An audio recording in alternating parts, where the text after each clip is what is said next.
Hey everyone, and a very warm welcome. We're your teachers from the Access Portugal team, and today we're jumping into a super important explainer.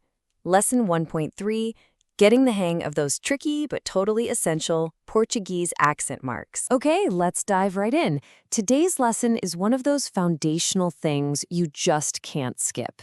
Seriously, we're talking about the key to actually being understood, to reading street signs, and just to navigating your daily life here in Portugal with a lot more confidence. Let me start with a quick story because this is so common. Just yesterday, one of our students from Germany, who's living down in Cascais, had this exact problem. Her neighbor sent her a text saying, "Não posso," which just means I can't. But our student, well, she read it as "não posso." And she was so confused why her neighbor had no idea what she was talking about.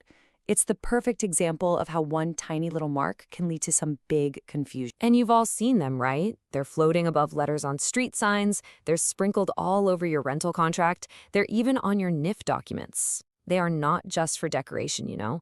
They are literally instructions for your mouth. So, what are they actually telling you to do? Well, here's the really good news. It all comes down to this number, 4.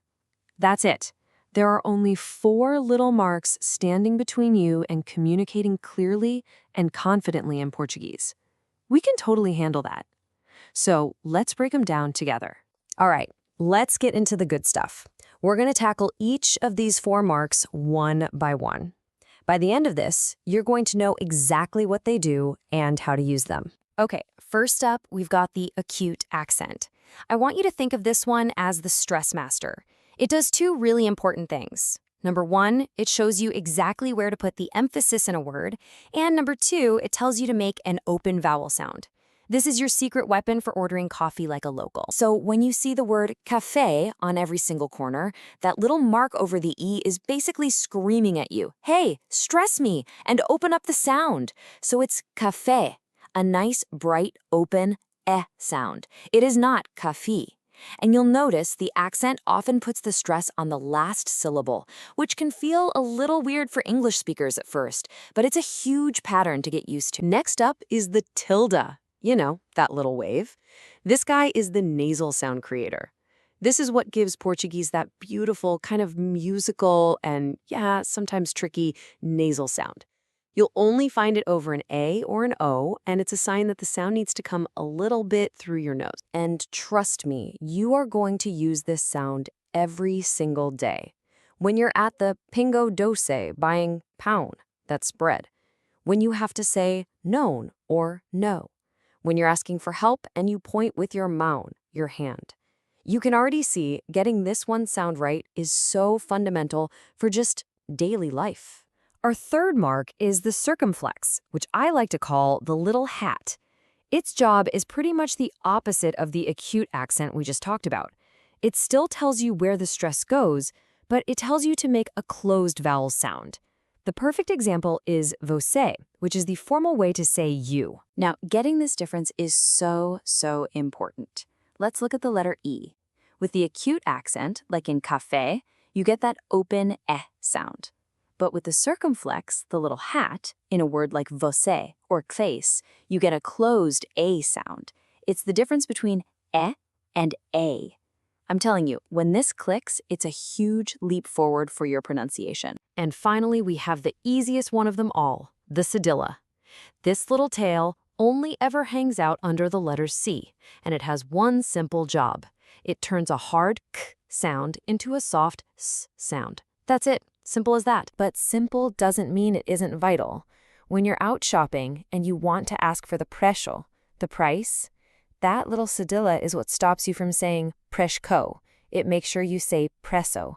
It's a tiny little mark that makes a huge difference in whether or not you're understood. Okay, so we know the rules now, but how does this actually change your life here in Portugal? Well, this is where we go from just, surviving to really truly connecting with people. I want you to just picture these scenarios. You're at the pharmacy and you need to ask for información.